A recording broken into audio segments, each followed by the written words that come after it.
Sabemos que los microorganismos se encuentran en todas partes, en el suelo, en el aire, en objetos, en la tierra e inclusive en el agua. Por eso es importante su identificación para evitar enfermedades a largo plazo. ¿Cuál es el fundamento de la técnica PCR o reacción en cadena de la polimerasa?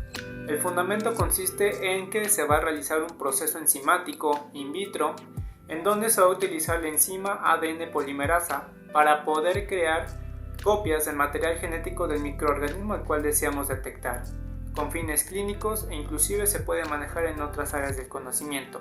Sabemos que de manera natural nosotros necesitamos esta enzima para poder crear o sintetizar proteínas y esta enzima nos va a también servir para poder identificar el material genético de otros microorganismos y detectarlos a tiempo. Un ejemplo de ello es el COVID-19. Entre otros microorganismos dependiendo los intereses del investigador. Ahora pasamos a la metodología de la técnica de PCR. Para dicha metodología, primero tenemos que obtener la muestra de nuestro paciente mediante un hisopo que se va a introducir vía nasofaringea. Una vez que tengamos la muestra, procedemos a la metodología para ver cómo funciona esta reacción.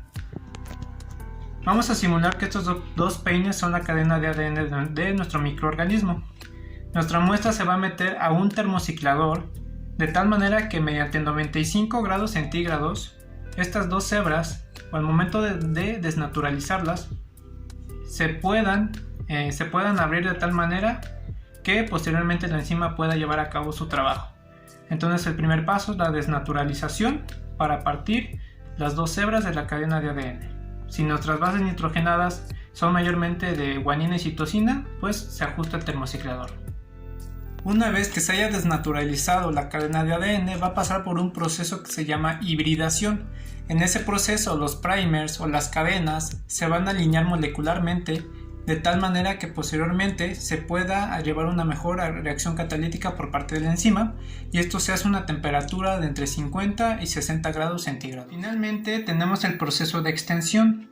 En este proceso, una vez que ya tenemos las dos hebras que ya ha sido desnaturalizada y ya se han alineado los primers, vamos a actuar va a actuar la enzima polimerasa.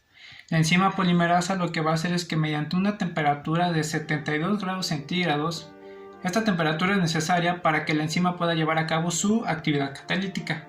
Entonces lo que va a ocasionar es que la enzima va a empezar a producir, va a empezar a sacar copias del material genético del cual ya ha sido extraída la muestra y de esa manera nos va a generar más copias de material genético con el uso del termociclador y posteriormente se va a llevar al análisis para poder interpretar los resultados. Ahora, ¿cómo vamos a interpretar los resultados? Esto principalmente se va a dar mediante un software que nos va a arrojar ciertas gráficas como la que voy a presentar a continuación. En el eje de las Y tenemos la cantidad de fluorescencia y en el eje de las X tenemos los ciclos de reacción. Dependiendo de los ciclos de reacción va a ser la cantidad de fluorescencia aumentada lo que va a determinar que se estén replicando o la cantidad de replicación que hay por parte de los genes de dicho microorganismo. Ahora bien, existen dos maneras de cuantificarlo. La absoluta, que es saber exactamente cuántas en número de genes que se están replicando, y la relativa, que tiene que ver cómo se están expresando bajo cierto estado fisiológico.